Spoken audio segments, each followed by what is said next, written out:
So in this video today, I'm going to show you exactly the problem that I tend to see with a large proportion of amateur golfers that I tend to teach, and it involves very much around hip rotation. Not only are we going to talk about the problem, but we're also going to talk about a fantastic drill and exercise which will resolve it. But first things first, let's just take a quick look at a professional golfer using gears to identify exactly what should be happening. Okay, so what we can see here is the professional golfer at the top of the backswing position. So we can see the amount of rotation that they've created, should we say, between the shoulders, and also reference the hips here. Now the key thing is what happens at the start of the downswing. Because if we look at the hip rotation between the top of the backswing position, okay, and we're going to pause the swing at lead arm horizontal on the way down. And what we can see is the way that the professional golfer manages to get the pelvis, should we say, back to parallel towards target. And this is something that we see with all professional golfers and great amateur golfers as well. It doesn't matter whether the pro does less hip rotation, more shoulder rotation, more hip rotation. The common thread is that they're always returning back into the same position by lead arm horizontal. Now, one of the questions would be, well, why?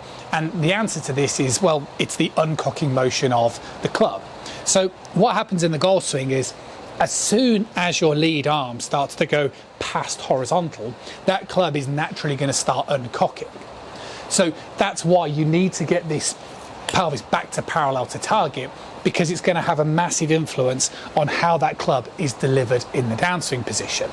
And I think it's sort of safe to say that if you don't have enough hip rotation at this point in time, then the easiest way of thinking about it is it just basically means potentially a loss of energy and distance, but it kind of just means that you're going to have to use your hands and arms more in the golf swing.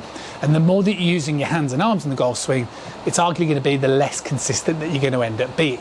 The drill that I've got that will fix this problem for you and give you a feeling of exactly what it should be like to start your downswing comes from two people in particular.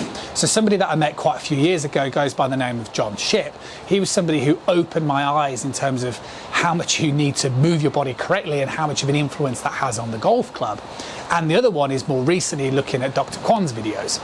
And those are things that I've also seen which have been, you know, a nice refresher from things that I looked at a few years back. And what you need for this exercise is a bit of rope, and it's a bit like a rope drill. Now, as you can kind of see with this is actually like a curtain tie, okay? But you're looking for an object, I would suggest, and this is something that, like I say, John mentioned to me a while back, that's got a decent amount of weight in it, okay? And, you know, I would kind of try to search for something the same sort of diameter, if you can, of a golf club. So you're looking for a little bit of rope, basically. Now, the objective of this exercise is actually pretty simple.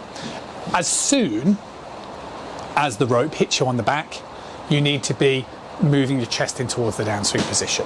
So again, if I sort of swing back and emulate the incorrect way to do this first, then this would be what I would see a lot of amateur golfers moving like in the golf swing, would be you'd sort of swing back and you'd almost stop here, and then everything moves together. Okay, and this upsets your sort of sequence in the golf swing. What we want to be doing is we want to be anticipating that to hit us in the back, and you want to be moving your chest through. And what this does is this creates that whipping motion. So you can see we don't want to be pausing, waiting for it, and then starting everything together. You want to be moving your chest like so. See the way then? Now what happens when you do this is all of a sudden your chest starts to move in towards your arm. And when your chest starts to move in towards your arm, that's going to give you that ability to really sort of get that feeling of catapulting the club through. And that's something that we're going to be talking about on the channel in the upcoming videos. So if you haven't done already, I'd consider pressing that subscribe button. But this is just a great exercise to give you that sort of feeling.